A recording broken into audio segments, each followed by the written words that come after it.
Big news for Canon EOS R5 Mark II owners. Well, potentially. Rumors are swirling that Canon is about to drop a major firmware update as early as next week, bringing some important upgrades. What are the rumored upgrades? Is the R1 also getting an update? I'll answer these questions in this video, but first, I have a simple and yet humble request. Please subscribe to this channel. It doesn't cost you anything, it helps this channel grow, but most importantly, it keeps you informed on the latest camera gear.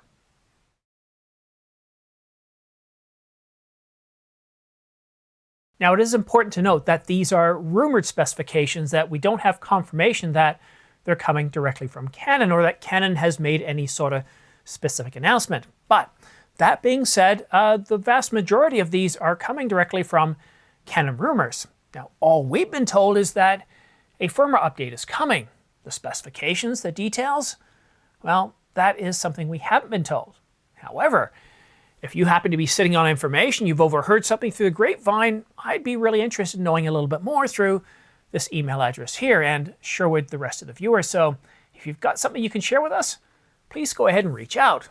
But that being said, let's go ahead and, let's address the alleged specifications for the Canon EOS R5 Mark II, as well as the Canon EOS R1, and I'll even save a little bit something else for Canon EOS R5 Mark I owners.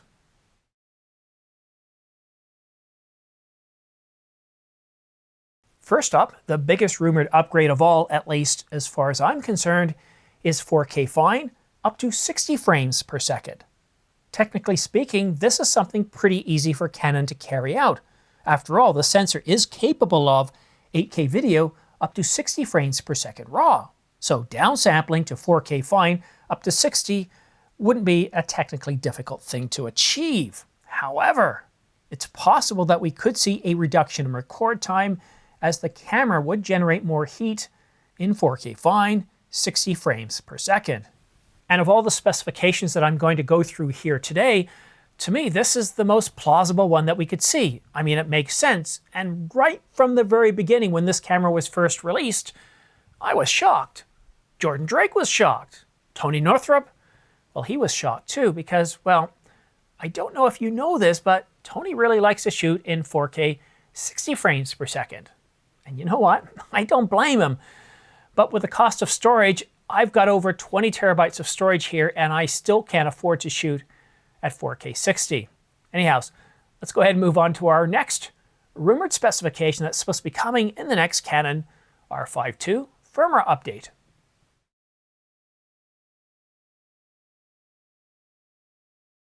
OpenGate, it's all about letting the dogs out.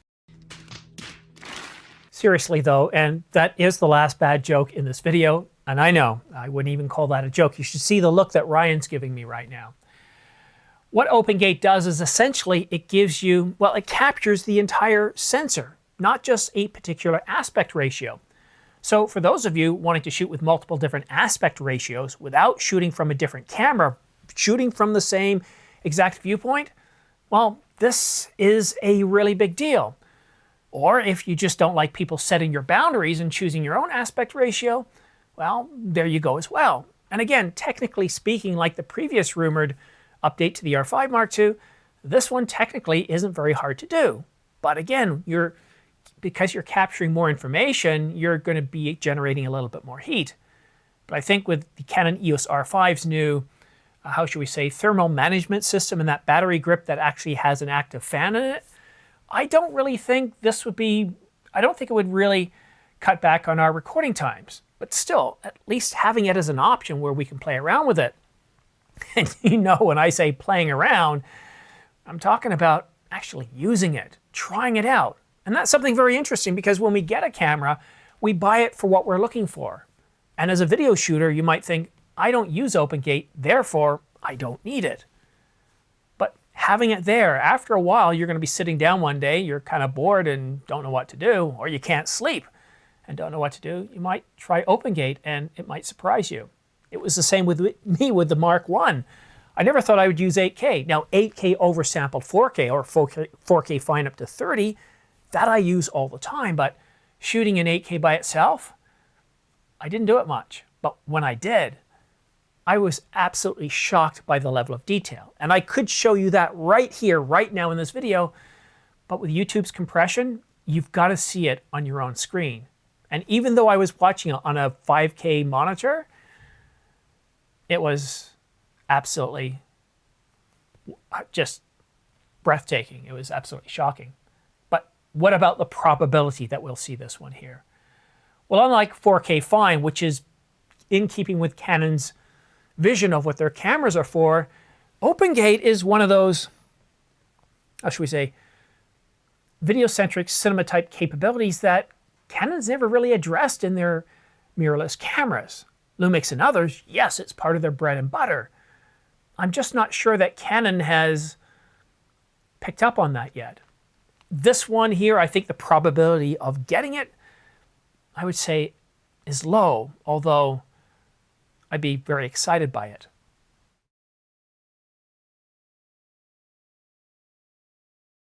All right, think about that for a minute. We've all heard of Super 35.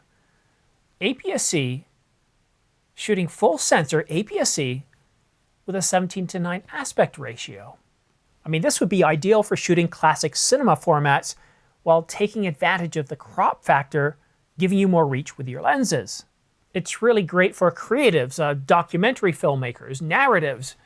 It's a very interesting one to work with. Anything that can give you a bit more reach, especially when you're trying to get more reach. I think, yeah, it's something of interest, but for me, not so much.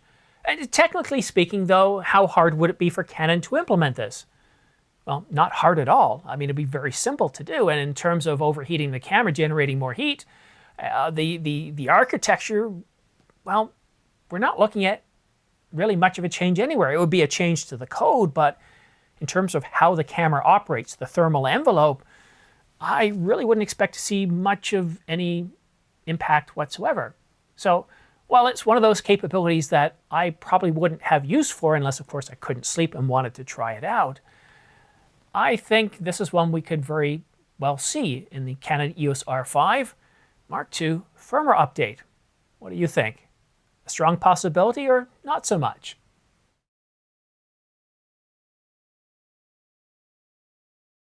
And for those of you that love shooting with high frame rates, and you know who you are, and I know I'm a bit guilty of it myself, but I'm kind of talking 4K 120 or eventually 4K 240. But there are those of you out there that are shooting with 1080. And I'm not talking about 1920 by 1080, but 1080 frames per second. That is pretty impressive. Now, what happens is when we start to shoot higher frame rates, we lose some quality. So this new capability of being able to shoot 120 frames per second raw in 4K, well, that's got a lot of people a little bit excited. Just think about that for a moment. Capturing scenes like this in RAW at 4K 120 frames per second. Wow. Better detail. Better dynamic range where you want it. If true, this would open up increased capabilities for, well, creatives. RAW just certainly, it's bigger. It requires a lot more information per frame. So that means more pressure on the image sensor, more pressure on the image processor, the bus itself, and of course the storage. And along the way from that photon capture on the sensor all the way to the storage card, you're generating more heat. So I would expect there to be some, well, I would say arbitrary record limits on this. It's certainly possible. Now, I wouldn't put any record limit on it. I would just let people record and then show those heat icons if you were getting ready to, well, overheat. I like what they've done with the R5 Mark II. I haven't seen them yet, but then again, I got mine in late August, and here in the north, it's cooled down pretty quickly. But there could be some technical limitations here. But it would just mean you wouldn't get to record for hours upon hours. And with 4K 120 with the R5 Mark II as it is, not shooting RAW, I think we're limited to somewhere around 21 minutes. Now, I haven't tested it out, but if you add on that cooling grip and you turn up the fan speed, well, then you could probably record for even longer. Technically speaking, I don't think it's hard to do. But is it something that Canon would do? Is it a high probability? Well, the Canon EOS R5 Mark II is capable of 8K 60 frames per second RAW, or RAW up to 60 frames per second in 8K. So, to be able to do RAW in 4K 120, I'm a little bit puzzled, because on an 8K camera, you can't do 4K RAW. And here's what happens. You're going to be doing some processing. You're going to be restricting the amount of information you're capturing. You're not capturing the full sensor, for example. You're cropping in. I mean, that's what you're going to do. So already you're losing some benefit. But to have the benefits of RAW, where you get to control the footage in post, as though you're actually setting up the camera to record the footage, I see a plus there. But also, if the quality improves, now that's pretty significant, because while 4K 120 does look pretty good, in certain shooting scenes, in certain lighting conditions, the level of quality isn't so good. Now, when you've got a subject like I do here, I want to be able to separate the subject from the background. So blurring the rest of the background isn't such a big deal, but I need the subject to be detailed enough. And I think that would be something pretty cool. Now, in terms of probability, yeah, I think it is possible to do this. It could do 4K 120 frames per second RAW, or even SRAW. What do you think? Do you think that we could see this in the firmware update? All right, and now on to our last possibility for an update of the firmware for the R5 Mark II. And then we'll go ahead and talk about the Canon EOS R1.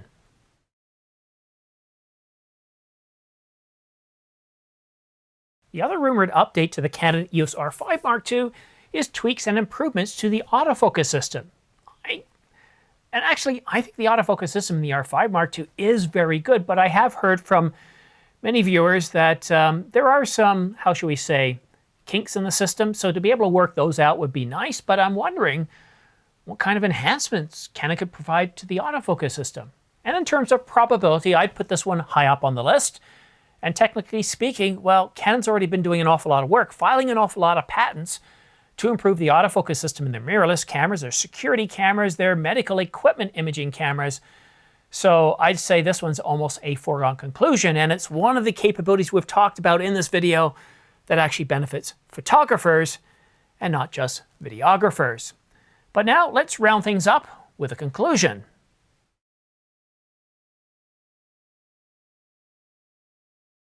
Something's bugging me about this rumored firmware update. Now, when it comes to getting a major firmware update on or before CP+, well, that's something that Canon rumor seems to be pretty confident about. But when it comes to the exact specifications, what's going to be enhanced, fixed, or added, not so much. And if you take a look at Canon rumor's page, they've got the specifications in brackets saying rumored, not validated from their sources. And even one of my sources came out and said, yes, we are getting a new firmware update soon, but not only couldn't validate any sort of specifications, but couldn't validate a date range. So that leaves me kind of doubting a lot of what we're hearing here. And there's another reason for that, is they're almost all video specifications. And what Canon rumors initially put out there was 100% video. And I know what you're thinking. If we take a look at the Mark I, a lot of the firmware updates were heavily focused on video. But they always offered photo updates, updates that appealed to photographers. This time here, this seems like a wish list. I mean, OpenGate, that's up there. 4K fine, 60 frames per second, that one certainly seems plausible. 4K 120 RAW, okay, we're reaching a little bit. I'm not so sure about this one. And I do trust Canon rumors when they say a major firmware update's coming. I just don't trust that these rumored specifications are being leaked from Canon. They just don't, the way they're written, the way they're presented, it just doesn't seem very Canon-like. And when it comes to the Canon EOS R5, the Mark I kind of hate to tell you, while I do expect we'll continue to get firmware updates, As far as those big feature enhancements that we used to get, the baton's been passed. They now go to the Mark II. So you're probably just going to get support for new lenses and maybe accessories and other fixes, but net new capabilities, I don't really expect that. And the Canon EOS R1, well, Canon Rumors does indicate that we are getting a firmware update for the Canon EOS R1, but didn't give any specifications, and I've received nothing from my sources about a firmware update for the R1. Now, it is pretty likely that with the announcement of a firmware update for the R5 Mark II, we'll probably get a slew of firmware updates for other cameras, such as the R1, the R5, the R6, the list goes on.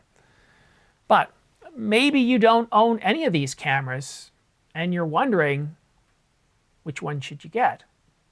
You don't have that fear of missing out to get the latest and greatest, such as the R5 Mark II or the R1. And if you want something close to the R1, the R3 can be had at a pretty good price, significantly less than its release price of $59.99. And the Canon EOS R5, the Mark I, well, it can be now had for $33.99. But the key thing to understand here is that over the holidays, we saw a price on the Canon EOS R5, the Mark I, for as low as $27.99. That's new, not refurbished. So if you are interested in the Canon EOS R5 and you're willing to wait, I expect we'll see that $27.99 price again soon. I don't think you'll have to wait until Black Friday, most likely as we get closer to Father's Day. That traditionally has been a time where Canon has dropped prices, maybe around CP+, but yeah, $27.99, we know that can happen. And of course, refurbished, we've seen the price go down to around $19.99. The R5C is also on sale, pretty much the same price as the R5 Mark I, but you really should consider the Nikon Z8. Again, the same price point, around $33.96. And you know what's really interesting? The price of the Nikon Z8, the R5C, and the R5, the Mark I, they're all the same price. That surprises me a little bit.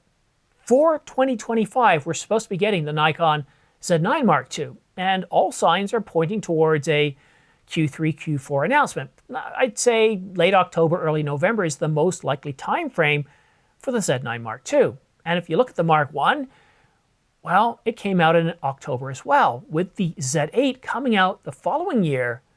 I believe it was the following year. It could have been the year after, but it definitely wasn't the same year. I believe it was the following year, and it came out on May the 9th, I believe. So I can know the date, but I can't remember if it was the exact year afterwards.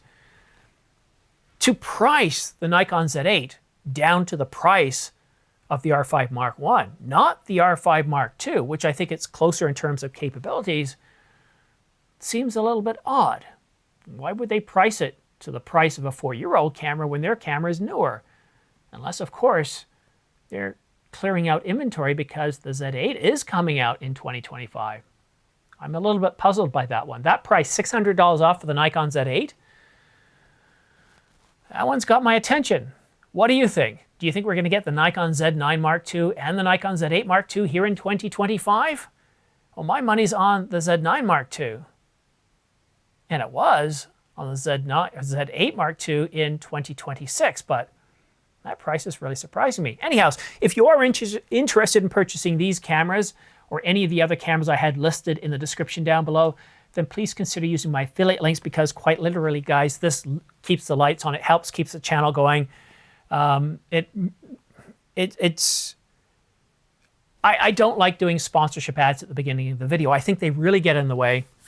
And I have the opportunity to use affiliate links as a way of offsetting that income. So for those of you that have used them in the past, thank you very much. It's very much appreciated. I get anywhere from 2 to 5% back. But on that note, have yourself a great day, a great weekend. And if you're in the north, well, then get ready for Snowmageddon too. We're supposed to be getting it. Sunny right now, but we're supposed to be getting, can you believe it? 1 to 2 feet of snow. And it's all supposed to happen conveniently after we got home from work and before we start work the next day. So we'll just have to wait and see. I suspect that it's not going to be nearly as big as they warn us. We'll see. What do you think? What's the weather like where you are? Or maybe you're sitting in the tropics and you're worried about your camera overheating. That's not my problem. Are my lips turning blue? Do they look a little blue? Because it is certainly cold down here. because whenever I do a recording, I turn off the furnace so that way it doesn't click on and make noise. So I get to freeze. Anyhow, look, thank you so much for tuning in, watching the video to the very end.